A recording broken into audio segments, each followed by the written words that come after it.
Okay, Albritton, you're up next. How is it you still get anxious?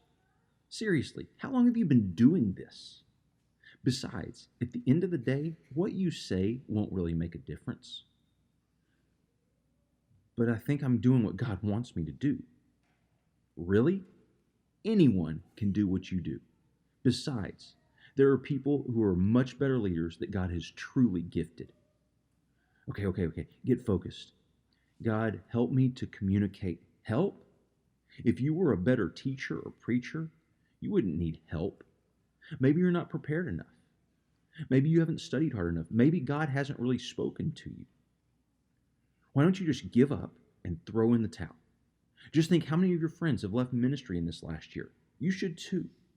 You're not needed here. You're an ineffective and poor leader. And help people? You can't help them because you can't even help yourself. God needs strong leaders, not weak ones. Okay, get it together. You have to preach. And it's a good thing they don't know what you're thinking because they would probably want nothing to do with you. Let's go. You can do this. Smile. They'll never know what's going on in your head. Does anyone else ever have an inner dialogue that runs in your head? The side that says you are good enough, that Christ is enough, and then the side that says you will never be enough. For the last year, I have talked to so many people who have struggled with questions and struggled with fears, struggled with inadequacy, struggled with anxiousness. And the more I've heard people talk about where they are, the more it's hurt me. Not because I'm in a better place than they are, but probably because I'm in the same place they are and afraid to talk about it. Afraid to say, here's who I am and here's what's going on in my life. See, I'll just tell you, for the last year plus has been the hardest year of ministry of my life by far. There has never been a year that has been more difficult in leadership and ministry in my entire life until this last year. And those thoughts that you heard, that kind of inner monologue, is something that has just played in my head as Satan has had a field day in my life. Going through, trying to lead through the uncertainty of COVID and all of the craziness in our world and our country, trying to figure out what we're doing with our kids at home and whether they go back to school or not, trying to figure out how we parent in 2021 with all the crazy stuff that happens in our world that our kids are exposed to getting COVID myself and really struggling through that time, and even to the point where I still have some struggle today with the mental fog that COVID caused, to now struggling with depression and anxiety that the last year has brought on. And it's funny, I was talking to our shepherds Wednesday night and just trying to be really vulnerable and honest with them as to where I am. And I said, there's a part of me that's ashamed of the struggle that I'm having. Because every week I'm the one that stands up here and tries to look like I have it all together. And yet some of those days I'm standing here just crumbling on the inside. and smiling and saying, "Hey, I'm good, how are you?" And I'll just be honest, for the last several months, I haven't been real good. You know, for the last year, I've heard many complaints. But the one I've heard the most is how tired they are of masks. How people just want to get rid of them. And I think it's ironic in church that we complain about having to take off these masks. Because it's something that we've never really had a problem with before. Because we're comfortable with everyone else thinking we're perfectly fine and not dealing with our own stuff. And I don't know where you are in this journey. Maybe you are in a great place, and I am so thankful for that. But I know from experience of talking to people, there are numerous people who are not and who are struggling. And we don't talk a lot about what goes into our mind and what we think about and what we dwell on. But in this series, I want to focus on the battlefield that is the mind. Because here's the crazy thing. Talking about all the stuff that I've been going through personally, I can tell you how to get out of this place for the most part. Because I've had the classes. My degree, actually, that hangs in my office is for psychology. And I started my master's in it. I know how to tell people, and I know what Scripture says. And maybe that's why it makes it so difficult to admit I am where I am. That this is a struggle. And in this series, I want to focus right here on the war of prayer. Renewing our mind, reclaiming our heart, and restoring our soul. Because whether you're in a bad place or not, I can promise you this, at some point you will be. And the place that we are as a country, a nation, a city, a church, did not get here just simply by our actions. We've arrived at this place because of our thoughts. Because of the battle that goes on every single day between our ears. And what I do know is your strongest thoughts will determine the direction of your life. The thoughts that consume your mind, that consume your heart, consume your soul, that drive everything you do will determine the direction you move. And so then how do we move those strong thoughts that we have that impact and affect everything else in our life in a healthy direction? You know, as Colt, amazing job. Thank you so much for reading for us. As Colt read from Philippians, the Apostle Paul says, "Finally, brothers and sisters, whatever is true, whatever is noble, whatever is right, whatever is pure, whatever is lovely, whatever is admirable, if anything is excellent or praiseworthy," he says this, "think about such things." That we would focus our mind on these things that are true and pure and noble and lovely and admirable, excellent, that would consume. And so how do we get out of that? Well, it's easy. We just allow these thoughts to consume our mind.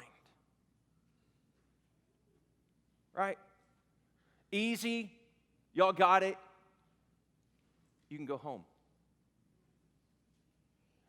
Unless it's not that easy. Unless knowing is not just simply where it starts. Because those typically aren't my strongest thoughts. Those typically aren't the things that consume my mind. And our strongest thoughts move us towards patterns. They move us towards patterns, and the patterns cause problems. We had a dog. I'll say I got a dog. His name was Kramer.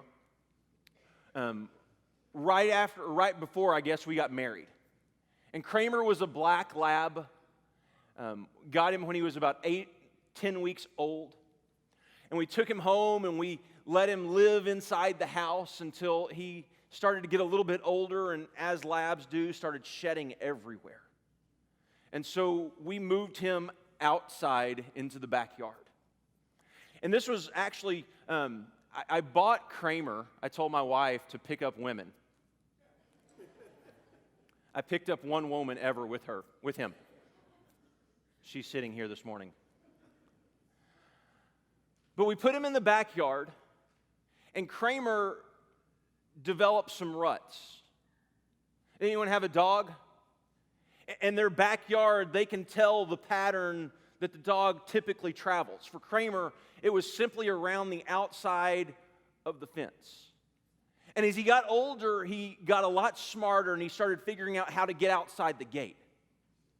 And so I went to Tractor Supply in Cleveland, Texas, and bought a roll of wire and an electric fence. And I set it up around the perimeter of the fence so that Kramer would not get out. And so I took him and put him in the garage in a crate, set up the wire so he would leave it alone while I was doing it, and then I released him into the backyard. And he immediately ran to the fence and touched the wire and jumped. And then he ran to the other side and touched the wire and jumped. Then he ran back to the other side and peed on the wire and really jumped.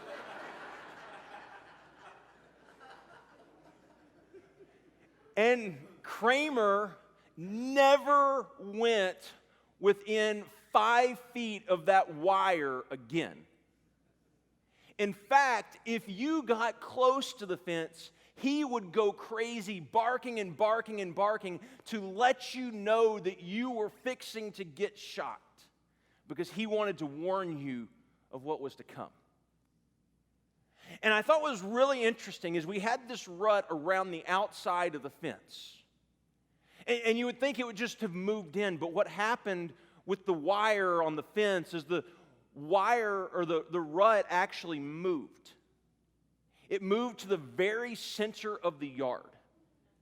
And right through the center of the yard, there was a rut that would go to the back gate and created a new path along the back gate towards the alley, where Kramer would pace up and down and then head right back down that rut. And the rut was there, and if you have a dog, you know it's really, really difficult to get rid of those ruts. You can't just put new grass in and think it's going to grow, because what happens is those ruts keep getting retreaded over and over and over again. And for all of us, we develop those ruts in our life, those unhealthy patterns. Maybe the struggle for you has been bad grades. And you think about the patterns in your life and the thoughts that you had. And maybe it's the thoughts of, I'm not good enough and I can't do this. Maybe it's the thoughts of, I'm lazy or I'm a bad student.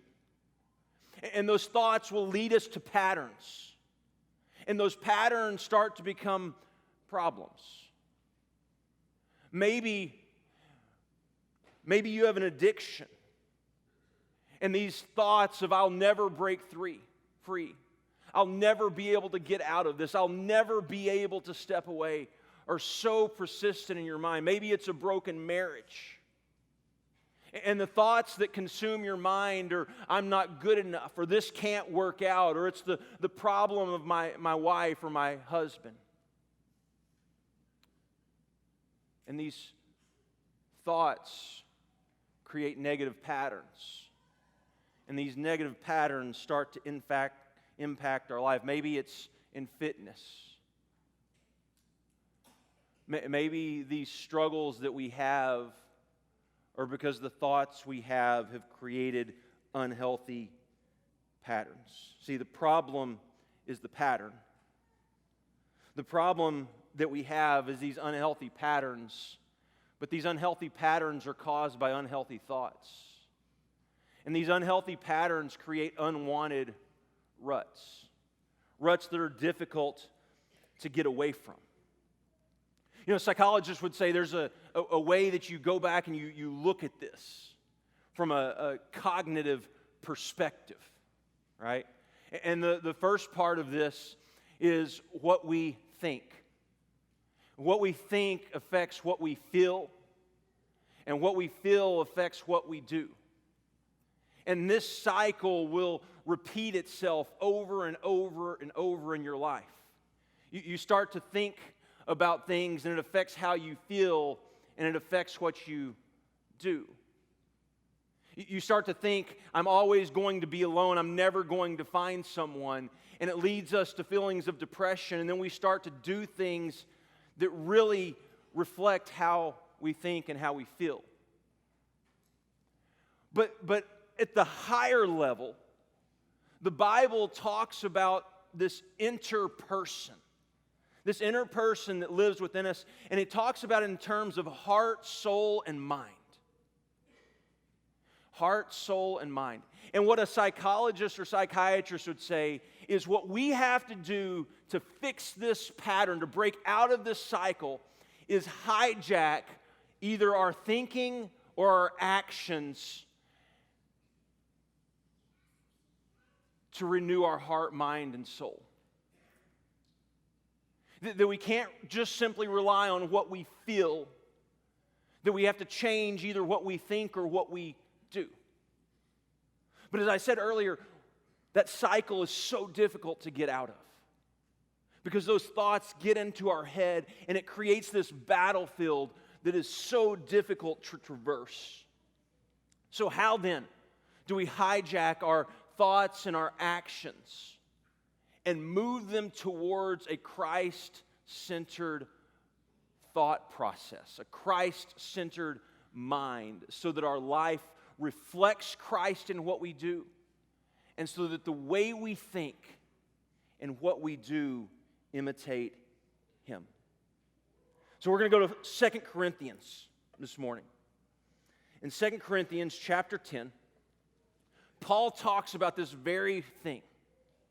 How do we move our thoughts in a healthy direction? How do we step outside of these unhealthy patterns to create a Christ-centered life? He says this, "For though we live in the world, we do not wage war as the world does." We're a part of the world, but we don't fight like the rest of the world. Going on, he says, "The weapons we fight with are not the weapons of this world. On the contrary, they," he's speaking of the weapons, "have divine power to demolish strongholds." So the weapons that we fight with are not the same weapons that everyone else in this world looks to wage war. They're different. And these weapons have divine power. And this word divine power is actually translated the power of God to demolish, to crush strongholds. Now, a stronghold, this is an ancient stronghold, is a fortress really designed to be an impenetrable fortress. And it was usually set up high on a hill so that people could not get to. And the purpose was that no one could get inside. And see, here's the problem. For so many of us, those strongholds have set themselves up inside our mind. And it is so difficult for anything to penetrate them. They become what consume us. Those lies that I was telling you I've been listening to over the past several months have created this stronghold within my mind that is so difficult for anything to penetrate, for anything to get inside.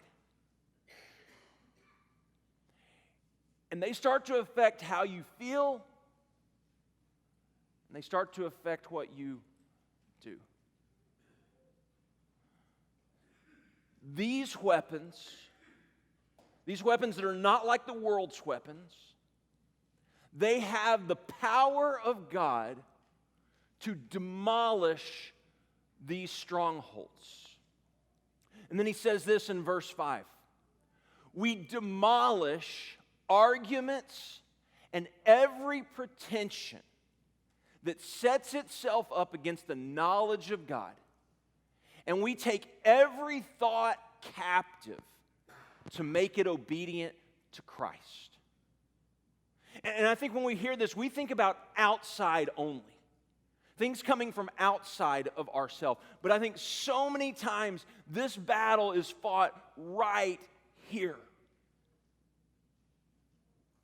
It's fought right here. And the problem is we don't acknowledge that it's even a battle. Right? Paul says our battle is not against flesh and blood later on in Ephesians. It's not against flesh and blood. It's against the rulers and the principalities of this dark age. There's this battle going on inside, and it is a battle for your heart, soul, and mind. And if you ignore the battle, it will consume you. And so he says, we demolish, verse 5, the arguments and every pretension, these thoughts that set itself up against what we know about God and His truth. And then he says, and we take captive every thought to make it obedient to Christ. It's almost as if he says, we take these thoughts, we pull them out of our head. All right? This is kind of the visual image he would want you to have. We pull these thoughts out of our head in a way that we could literally hold on to them. We look at them. We examine them. We ask if that is true, if that is right, if that is good, if that is is that of God, is that of Christ? We look at it, we examine it. And if it is, we take it captive, we hold on to it. We've examined it, we hold on to it, and we allow that to begin to consume our thinking. And if it is not, right, this is the easy part, we just get rid of it. We just make it go away. And I think for so many of us, and I'm speaking for myself, we've never really talked about what we think deep inside. And we've never talked about how do we take that thought captive. But there's a purpose in us taking it captive. And for that, consuming our mind, it's to make it obedient to Christ. See, the whole purpose of looking at our thoughts and examining them is to move us closer to Christ, to make us look more and more like Him every day. But the problem is we listen to the lies. We listen to the lies. And I want to remind you, Jesus is talking to disciples and some other religious leaders who are really making it difficult for people to follow Jesus. And in John 8, he says this. He's talking to these leaders, you belong to your father, the devil, and you want to carry out your father's desires. Right? He says, he was a murderer from the beginning, not holding to the truth. For there is no truth in him. And when he lies, he speaks his native language. For he is a liar and the father of lies. Satan works so hard to consume your mind because he knows if he can control your mind, he can control your feelings and your actions. He knows that if he can control my mind, he can control what I do. And he can control what I say. He can control really the effectiveness that I can minister with. because I want to believe his lies rather than the truth of God. And I wonder how many of us allow that inner monologue to run on repeat in our mind. How many of us allow that to control what we do? So, if that's the problem, that we listen to Satan's lies rather than the truth of God, how do we get those out and the truth in? The first thing is this: we identify the lie. We identify the lie. To do this, you have to do a thought audit. And I'll just tell you right now, as I said, this series is so incredibly personal to me because it's not one of those series where I'm on the other side looking back and saying, okay, here's how. This is one of those series where I'm right in the middle of it, and the things that I'm talking about are things that I've been doing. You identify the lie. You take captive every thought and write it down. And you ask yourself, is that the truth of God or is that a lie of Satan? What is it that you are listening to? What is it that you're allowing to control you? And over the last several weeks, I've been telling the elders, like, hey, I'm really struggling with these thoughts, and here are these lies that I'm listening to. I think it was David last week that asked me, what are the lies that you're believing? And I just opened up a document on my iPad, and I pulled it out, and I just started reading them off. Because I've been trying to go through everything that I think about. What's a lie? What's a lie? What's a lie? What is a lie? What is not the truth?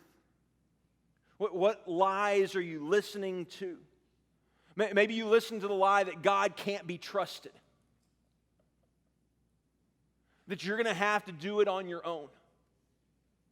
That if you don't step up, and if it's not your strength and your power and your intellect, then you'll never be enough.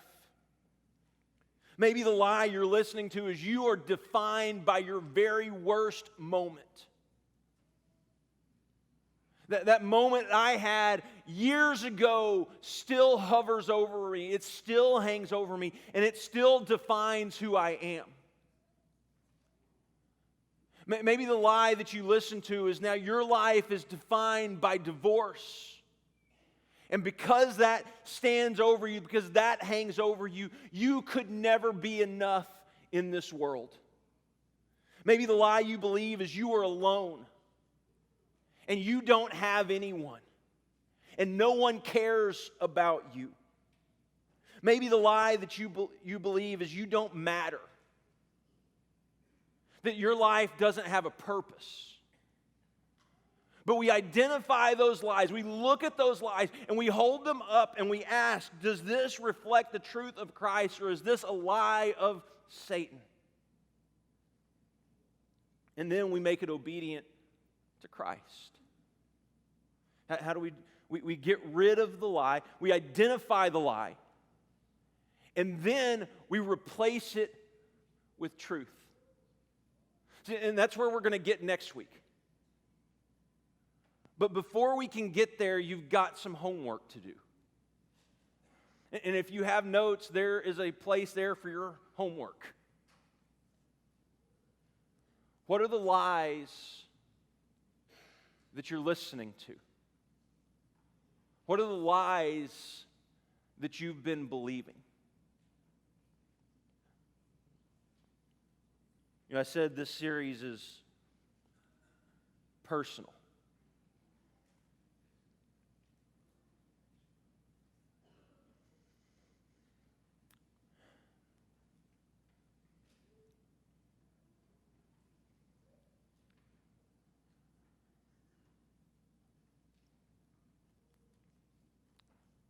There's so many stigmas.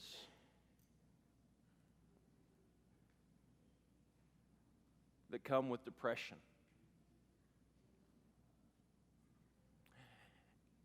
And I thought, this is what it's going to look like. And one of the lies that I've been listening to is you should be ashamed that you're struggling with this. You should be ashamed of yourself that you're not in a better place.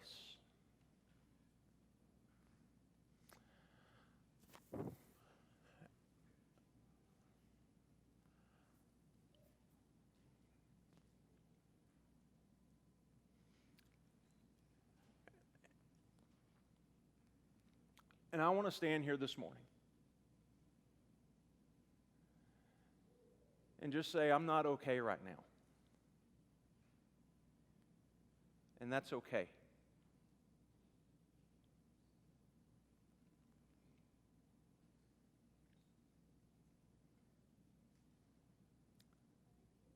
I think I'm in a better place than I was a month ago.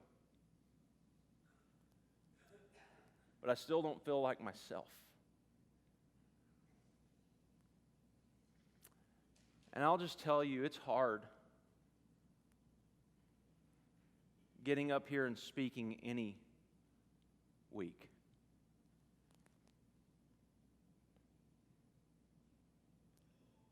But lately, it's been really difficult.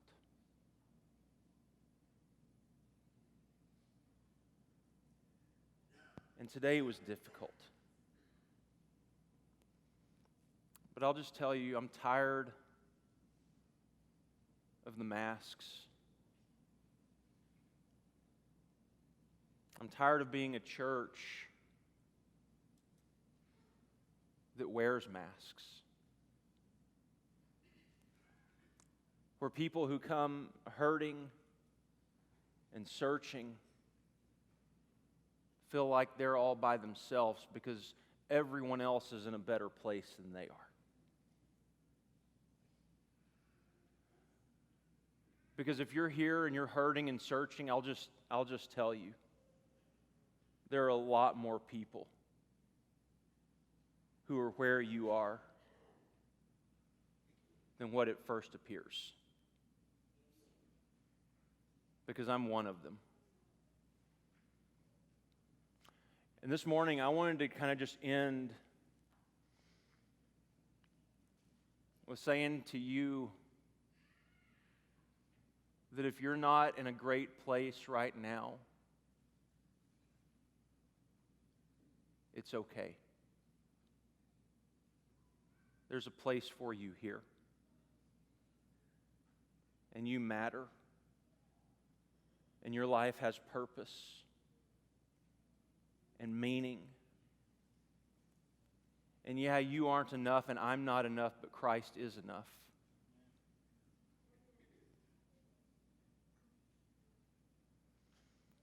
And so as we wrap up this morning, we're going to sing a few songs. We're going to have our shepherds and our staff, their spouses, if they can. Well, let's just do shepherds and spouses because this morning in the back that would love to just pray for you. And as we finish in just a few minutes singing, Ron, one of our shepherds, is going to come and pray over us.